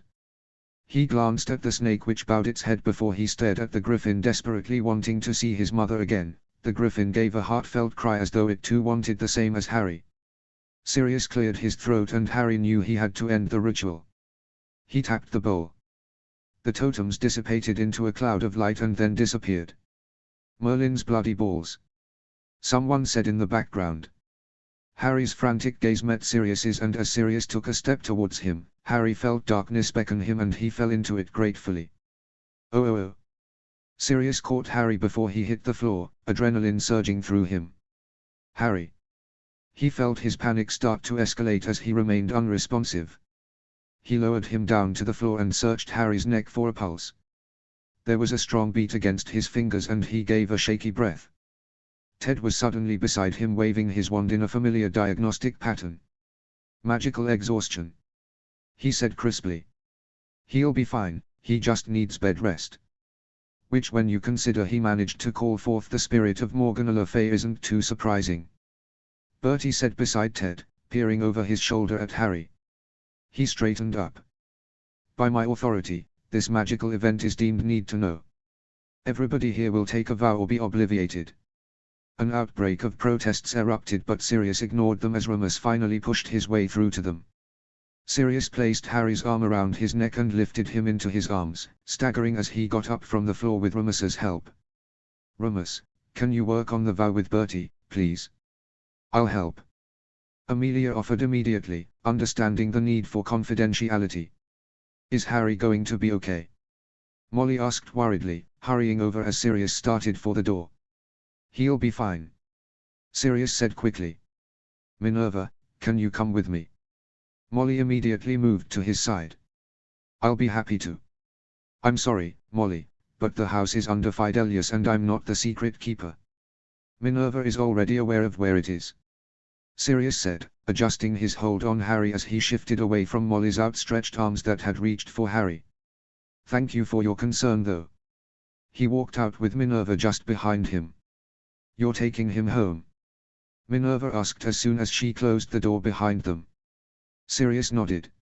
He sealed the doorway with a thought. No one would be able to leave until Sirius returned and let them out. He's safest there. I'm going to need you to watch him, please, while I sort this out. Of course, Minerva said, summoning her bag and outer robe that had been left in a closet in the hallway.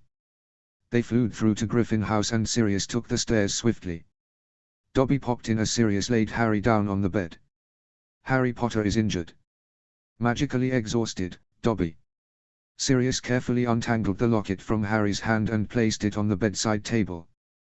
Minerva immediately healed the wound on Harry's palm while Sirius vanished Harry's clothing with a wave of his wand, leaving him in his underwear. He levitated him under the covers with Dobby and Minerva's help. He traced a hand over Harry's forehead. Lily. And Morgana's blessing had cleaned away the blood rune that had been drawn over and over. He hovered, He wanted nothing more than to stay with Harry, with his son. "It's all right, Sirius," Minerva said brusquely. "I'll watch over him. You return and make sure nobody can tell anyone about what just happened. The sooner you go, the sooner you can come back and have my vow." Sirius pushed a hand through his hair and nodded. He dropped a kiss of his own on Harry's forehead and got off the bed. He made his way back to Black Manor with his mind was swimming with what he had witnessed Lily. And he wasn't certain that he could make sense of it. The power of Harry's magic had summoned the most notorious witch in the history of the wizarding world, who had blessed him and called him a child of Merlin. And the totems had formed both spirits. He found himself suddenly in front of his study door, breathing heavily. He could hear the cacophony of voices within the room and took a breath, gathering his poise and authority. He cancelled the seal with a wave of his hand and marched in, closing the door behind him. He was quite surprised at the orderly scene in front of him. There was a group consisting of Brian, Remus, Augusta, Bertie, Amelia and Cornelius, all gathered around the pedestal scribbling on a piece of parchment as they agreed the vow to be taken. Hermione spotted Sirius and hurried over, trailed by Ron. "Harry. In bed," Sirius said succinctly. He placed a hand on her shoulder. "Are you sure you're okay?" She nodded, her bushy hair flying everywhere. "It was just incredible and a little scary, the feel of the magic was." She blushed. "I was just worried that I'd messed up the blessing because I thought I must have messed it up and—" "Hermione," barked Ron. "It wasn't your magic that summoned the Dark Witch." Sirius's eyebrows shot up at the implied insult to Harry. Hermione's eyes gleamed fiercely. "Morgana Le Fay was not a Dark Witch. It's a common misconception based on the patriarchal and chauvinistic myths and legends around Merlin which glorify him and make her, the woman, out to be the villain of the piece when she simply stood for a different religious ideology. In fact, many believe that Rowena Ravenclaw followed the same religious belief and she was well known to be a light witch, so I don't see."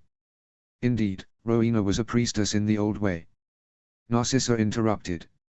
She had glided up beside them without anyone noticing. Hermione jumped visibly. "It is documented in older versions of Hogwarts, a history." Sirius could see Ron fighting not to say something insulting and decided to remove his cousin from the youngster's presence. "If you'll excuse us," he said politely, taking Narcissa's elbow and leading her back to where Lucius and Draco stood away from everyone else in the room. "I take it you wished to speak to me." "We wish permission to tell others of the agenda of the House of Black. Specifically, the decisions and announcements you made to us today will be shared with others in our alliance ahead of the Wizengamot session tomorrow," Narcissa said. Sirius noted absently that Lucius was deferring to his wife. Clearly he had gotten the message about the primacy. "You have my authorization." Narcissa hesitated for a moment and then forged ahead. "We also wish permission to mention that we have witnessed the power of the boy who lived." Sirius stiffened and glared at her. Draco's half-disgusted expression, on the other hand, amused Sirius no end. "Something unspecific but along the lines that I, having witnessed his power for myself, now believe he did defeat the Dark Lord, should suffice," Lucius said, "for the purposes of swaying my allies to the boy who lived. We won't, of course, discuss the details." Sirius met Lucius's cold gaze and read the truth in his hard eyes. Lucius did believe it now. Not surprisingly, Ron had put it rather inelegantly, but Harry's magic had summoned the spirit of the most powerful witch of all time. "You have my authorization," Sirius repeated, knowing that if he took away the Dark Lord's political allies, half the battle was won. He sighed. "You're already covered by the vows you took this morning, but you can stay and take this additional one or leave." "We will take our leave," Narcissa said, her hand falling to Draco's shoulder. "My Lord Black." She curtsied, her husband and son bowed their heads and Sirius escorted them to the door where Creature appeared to take them to the flue. Sirius shook his head and made his way to Andy and her family. "Like dear cousin Narcissa and her family, you're covered by your oaths to the family magic. If you wish to leave, you may do so." Ted looked surprised and Andromeda shook her head. "I can stand on behalf of the House of Black for the vow. For some people, speed things up." "Thank you," Sirius said, truly grateful for her assistance. "I won't ask how powerful he is," Sirius Andromeda said quietly, "but that was incredible. I felt the magic flow through him. It was unlike anything I've ever felt." Sirius nodded tiredly. He's just a kid though, Andy. I would never have agreed to the blessing ritual if. I think everyone knows that, Sirius. Andromeda comforted him. She nodded towards the front of the room. I think they have a vow they can work with. Sirius made his way to the front and Remus handed him the parchment. Harry, asked Remus. Asleep, Minerva's watching over him. Sirius answered quickly. He read the vow. Will you, insert name, keep the blessing of the ritual by Lily Potter's spirit secret? Will you keep the blessing of Harry Potter by Morgana Le Fay and the words she spoke secret? He nodded. Okay, let's get on with it. Molly coughed and caught his attention. I'm sorry but I'm still not really comfortable with the children undertaking this kind of vow. They are too young to accept the responsibility. Mrs. Weasley, we have been through this already. Bertie beat Sirius to the punch. Children as young as 12 have taken the vow before and lived enormously long and fruitful lives because they understood that to break the vow will mean serious consequences. If you are unwilling to trust that your child can keep the vow, then we will need your permission to obligate him. Mum. The uproar from Ron was immediate. I'm not sure that you have the authority. And as we've already established, I do. Bertie said forcefully, suddenly looking like the very powerful wizard he was rather than an eccentric old man. As head of the Dom I can declare any magical event to be need to know. I have issued that declaration for the blessing ritual. And he has my support as Minister of Magic. Cornelius added, puffing up with responsibility. And mine as the head of the DMLE. Amelia confirmed grimly. Arthur sighed and placed a hand on his wife's arm.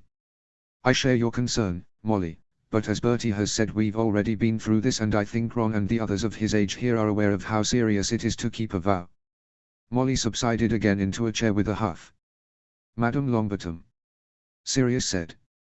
Would you be willing to go first? Remus will act as our bonder. Of course. Augusta said. Andy, can you perform the vow for the Weasleys, please? Bertie, if you could be bonder. Sirius requested as Augusta took her place beside him. For the next half an hour, there was a stream of vow-taking that blurred in Sirius's mind until the last was done. He had escorted people out as each family or individual had completed the vow and they were free to leave. The adult Grangers, being muggles, in the end had to be obliviated of witnessing the spirits although they were left with their memory intact. Otherwise, Hermione was able to take the vow. Finally, there was only Sirius, Remus and Bertie left. They'd encouraged Penelope to head out. I should take the vow too. Remus argued. You're under oath to both the House of Black and the House of Potter, Sirius pointed out exasperatedly, and not to mention you'd die before you'd betray any of our secrets to anyone ever. Bertie looked on amused. Remus sighed. Director Croker. I would normally insist on it, but I agree with Lord Black. Bertie said, you are covered by the oaths just as the Tonks and the Malfoys. He paused. And you would never betray the secret to anyone. We should get back home, Sirius said urgently, worried about Harry. Minerva's waiting for us. Sirius, if I could have a word. Bertie said with enough authority that Sirius knew it was a demand rather than a request, however it had been phrased. Remus, can you head back? Remus nodded. I want to check on Harry myself. I can't help feeling this was my fault. Your research and calculations looked impeccable, Mr. Lupin, Bertie assured him, and I doubt very much for any other wizard, their magic would have been powerful enough to call forth spirits in such a way. Remus sighed. Perhaps you're right. It wasn't your fault, Moony. Sirius comforted him. Now, go on and check on my son. Remus's eyes gleamed with a brief flash of happiness as he recalled the earlier and less tumultuous adoption ritual. He patted Sirius on the arm as he passed a silent message that it wasn't Sirius's fault either. Bertie waited until the study door was closed before he turned back to Sirius. There's something you should see. Do you have the pensieve handy? Sirius frowned and called for Creature.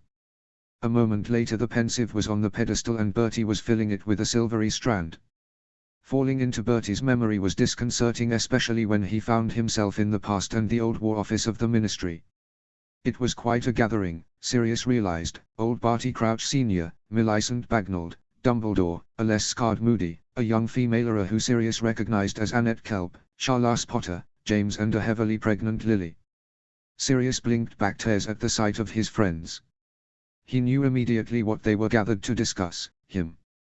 He tensed as he understood where he was right at that moment in the past in the hands of Death Eaters. Croaker. Crouch asked sharply. News. Our intelligence sources have nothing. Wherever they've taken Black, it's masked to our magic. Bertie replied, all business. What exactly happened?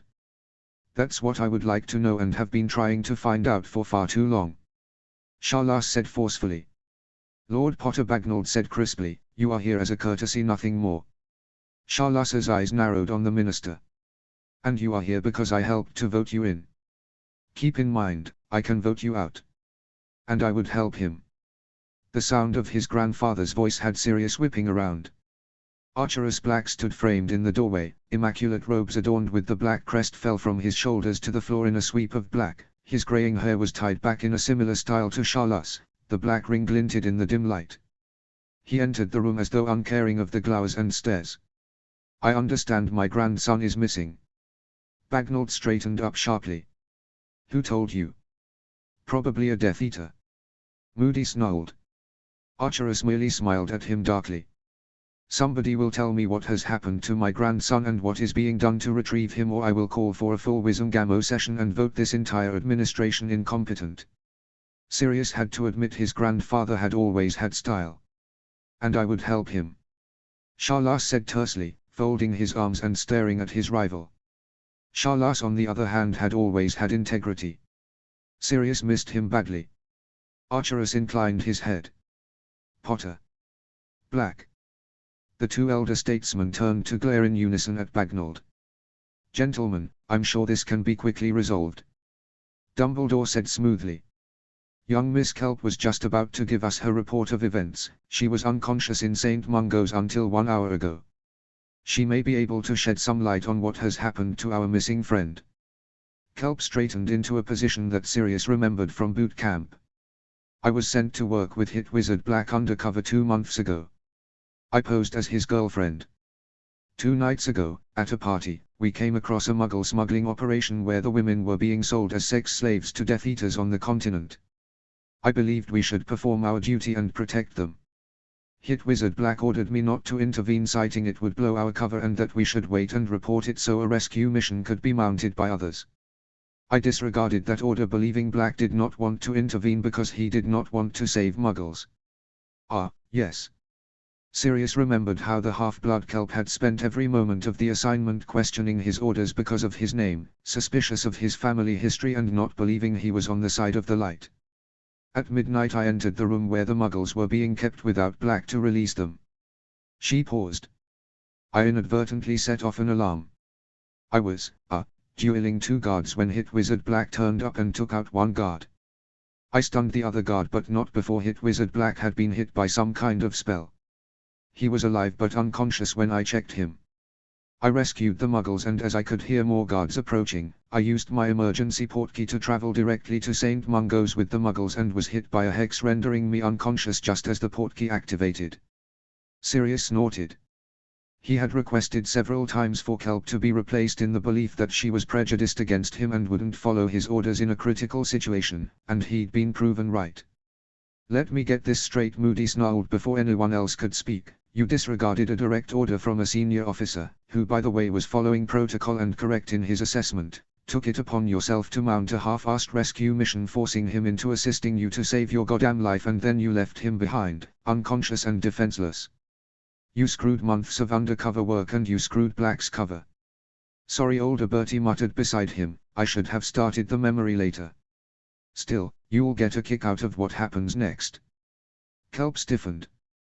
With respect, sir, I believe Black is a Death Eater and... Lily moved faster than Sirius believed possible given her pregnancy and punched her. You miserable bitch. Sirius would never be a Death Eater. You just don't like him because he's a Black. Lils James pulled her away. Calm down. It's not good for the baby for you to get upset. He led her away to a chair. Charlas, I can see why your daughter-in-law is called the smartest witch of her generation. Archerus's icy stare landed on Kelp. You will be charged with the endangerment of the Black Heir. See. Kelp spluttered, pointing a shaking finger at Archerus. He admits it. Lord Black has simply confirmed that Sirius is the blood heir to the House of Black, something that everyone here was already well aware of, you foolish girl. Bagnold snapped. Sirius is also a son of the House of Potter and he is no Death Eater. Sharlas stressed. He has spent every moment of this war fighting for the light. You will be charged. Kelp flushed bright red. I saved those muggles. And condemned the best hit wizard in the whole damn team. Moody growled. Now, perhaps we shouldn't be too hasty. Dumbledore intervened. Miss Kelp may have misjudged the situation and Mr. Black's character, but surely we cannot afford for any able-bodied error to be dismissed in these grave times. I agree. Crouch stated. Of course, you do, James said sarcastically. Exactly how many times has Sirius asked for this woman to be removed from his team? I bet he's done it every report. He'd know she was prejudiced against him and he'd request the transfer rather than risk the mission. Only you suspect him just as much as she does, so you disregarded his requests and kept her on the job, probably to keep an eye on him. He stabbed a finger towards Crouch. I hold you responsible for this. You seem to have forgotten that I'm your boss, Potter. Crouch said coldly. And you seem to have forgotten that you're talking to the heir of an ancient and noble house, snapped Sharlas. The girl will be charged, Archerus stated firmly. Remove her from my presence. Moody grumbled under his breath. Come on, Kelp. Let's get you to a holding cell and a healer for that shiner. He swung around to wink at Lily as he marched Kelp out. Excellent right hook, Mrs. Potter. Lily blushed. It was a very good right hook, Sirius commented, blinking back new tears at the sight of his old friends defending him. She punched me once. That doesn't surprise me. Bertie said dryly. It all descends into a bit of a shouting match now. It did. Bagnold and Crouch were arguing they didn't have the resources to track Sirius down. James was arguing with them that they did, along with his grandfather and Sharlas, who both were offering to fund European-wide searches for him as he'd been captured in Romania. Younger Bertie was trying to calm everyone down along with Dumbledore. It was mayhem. Enough. Lily cried out. Silence descended as they all turned to the pregnant woman. This isn't helping to find Sirius, and we have to find him. Lily burst into tears which she wiped away angrily. He's been in their hands all this time, it'll be a wonder if he isn't dead. And James started over to her, but magic was stirring the ethic with it. And we need to get him back, we need to. Lily's robes were swirling around her, her hair flying as magic whirled like tornado with her at the center. Lily! James cried out, his face a picture of panic. Sirius felt his own panic rise. What was going on? Suddenly, she stiffened and her hand snapped out, palm face downwards, directing the magic that swarmed over her, down her arm and through her palm to fall in two separate streams of gold and silver that gave form to two very familiar family totems. Archerus jerked, offended that the Black family magic had been stolen by a Muggle-born woman, even one who had married into another ancient and noble house. No, Archerus. Sharlas reached out and prevented Sirius's grandfather from drawing his wand. I don't think it's Lily that summoned them. Sirius's eyes widened as he turned again to look at his dear friend. She looked formidable, red hair streaming backwards, her robes billowing and her green eyes alight with magic. Mummy upset. Mummy wants Padfoot now. Lily said in a childish voice.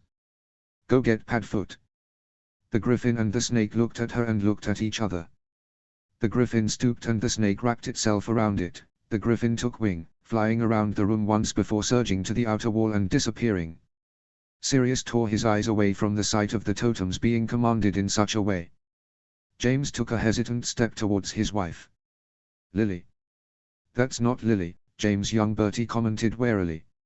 Indeed not, Dumbledore agreed, his eyes twinkling. To whom are we speaking? Daddy calls me Pronglet. The voice said cheerfully. Mummy calls me Harry. The baby? Asked Archerus in disbelief. It's the baby. It has both Black and Potter blood. Sharlas said shakily. That must be how it summoned both our family magics.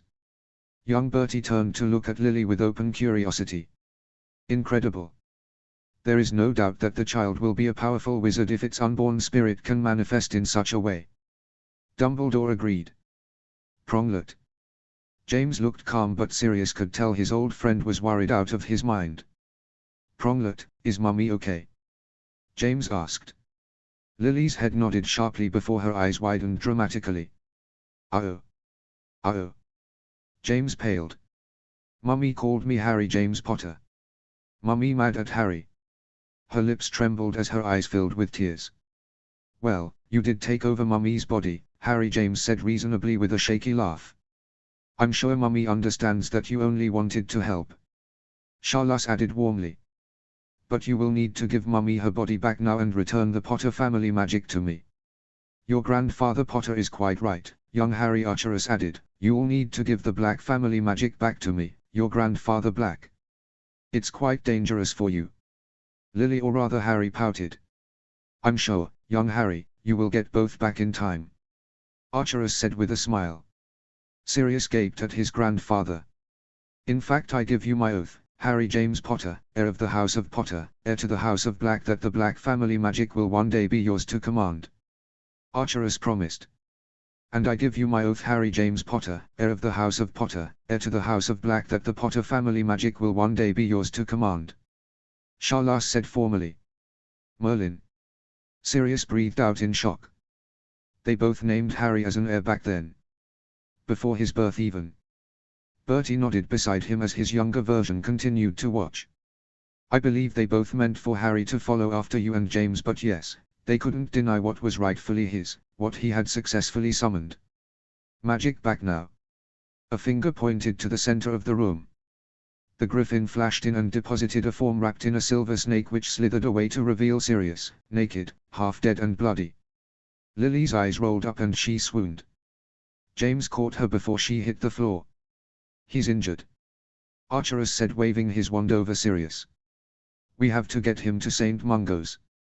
Lily needs a healer too. James called out. And I am declaring this a need-to-know event under my authority as head of the Dom. Younger Bertie stated forcefully. They dropped out of the memory and back into Sirius's study. Albus made a portkey and everyone was whisked away to St. Mungo's. You healed but couldn't remember anything except being captured and tortured. Charlas died not long after, and we had a war to contend with. I had, not forgotten, but hadn't thought of it for some time. Bertie sighed heavily and sat down in a nearby chair.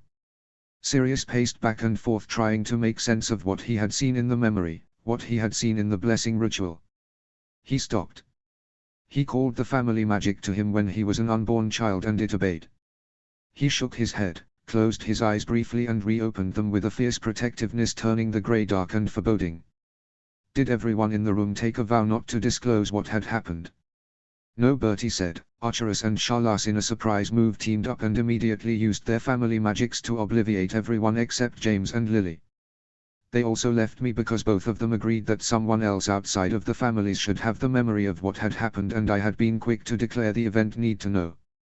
I have wondered since your exoneration whether the obliviation caused Albus, Bagnald and Crouch to distrust you more, especially after the place where the Death Eaters had kept you was discovered and the men there found dead without any explanation of how you achieved it when tortured so badly. I assume that the family magics that retrieved you enacted justice upon discovering you harmed. Sirius sighed. He guessed it was possible, but it was all magic through the wand. Bertie gazed at Sirius resolutely.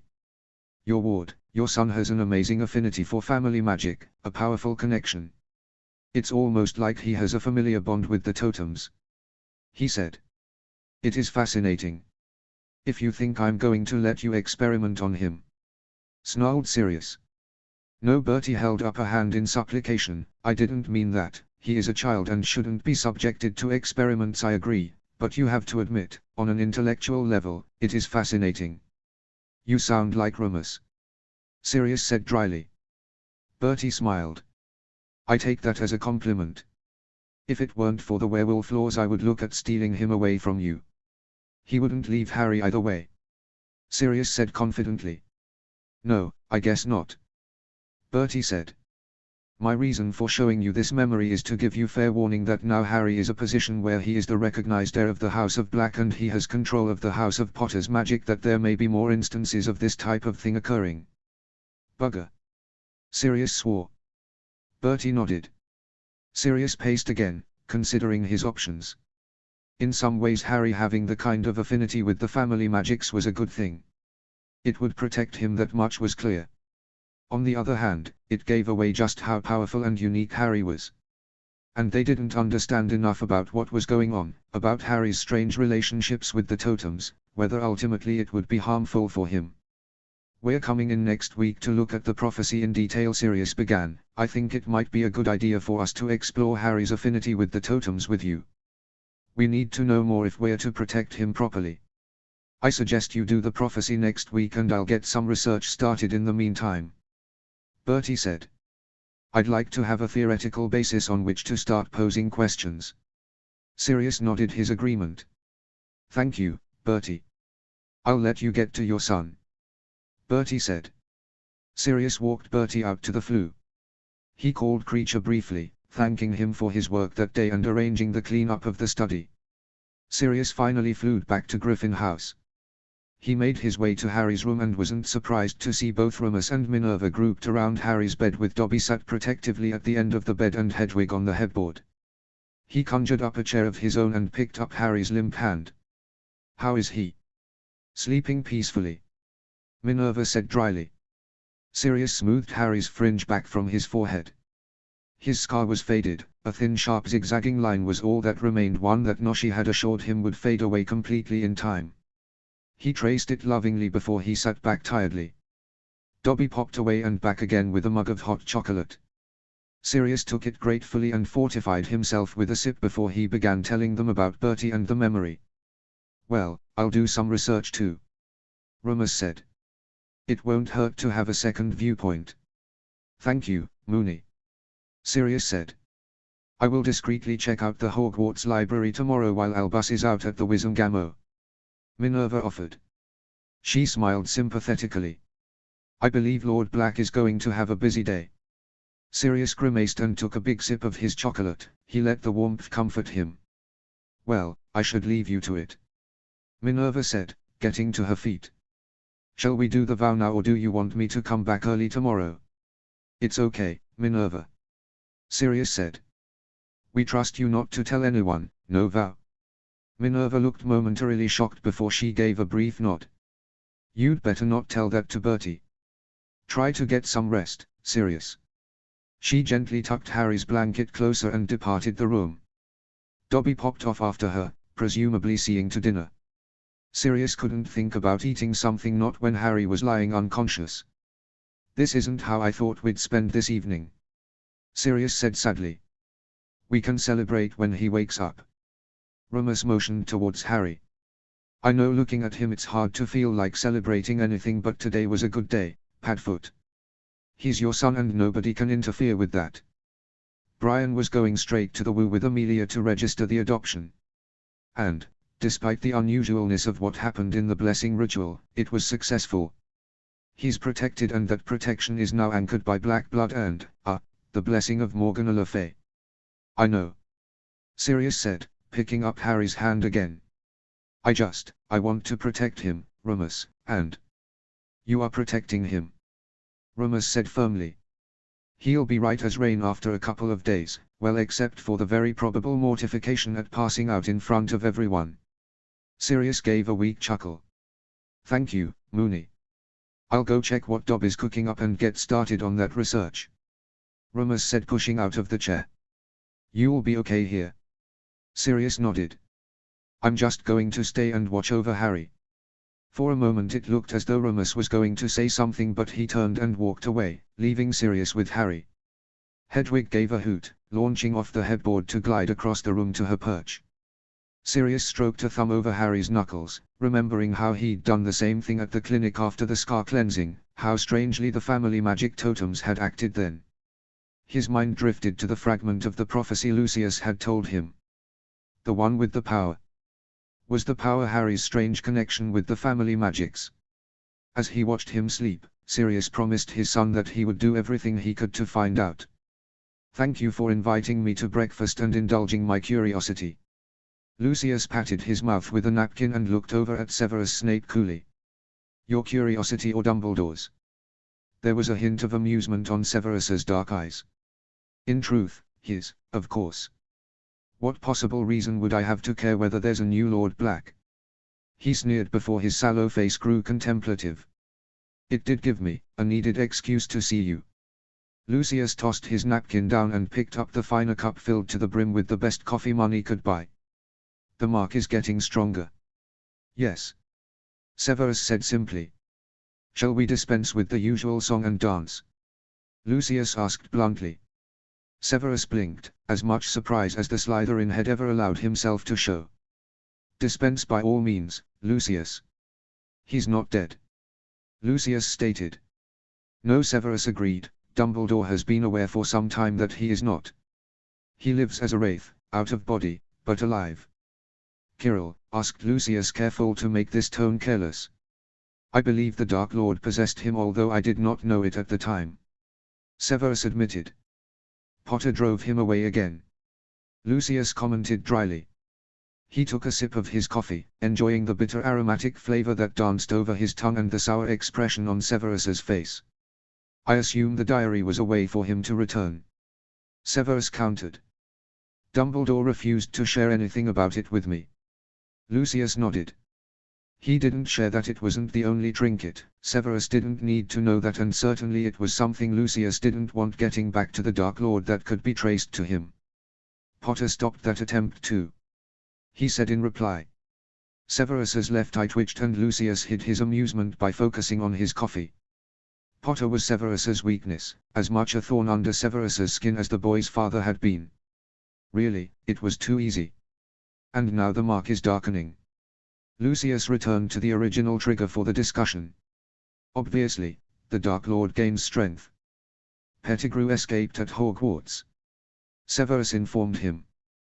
Dumbledore believes he will have sought out the Dark Lord to protect him from the wrath of the rest of the Marauders. It is the rat who will assist the Dark Lord in returning to power. Lucius allowed himself a small grimace. Pettigrew had been the Dark Lord's ace in the hole, one kept completely secret. That the cowardly boy had been a Death Eater, the mind boggled. You have a meeting organized with the others? Asked Severus slyly. A meeting of my allies is not unusual ahead of a Wizengamot session. Lucius demurred. What strategy will be discussed? Severus requested. Lucius drained his cup and set it down. Tell me, Severus, if the Dark Lord shows up tomorrow, what will he expect of those that followed him before? Severus made a careful motion with his hand. That we will serve him. Yes, Lucius agreed mildly, he will expect that we will throw ourselves upon his mercy, to be forgiven for not seeking him out and helping him return to power earlier, for believing a mere baby had destroyed him utterly when he bragged that he was immortal. If he shows up returned to strength, then it will be the height of foolishness not to beg for his mercy. Severus pointed out. He never suffered failure or disobedience lightly. He is a powerful wizard. Lucius looked at Severus keenly. So tell me, Severus, what should our strategy be? Mitigation of our apparent betrayal.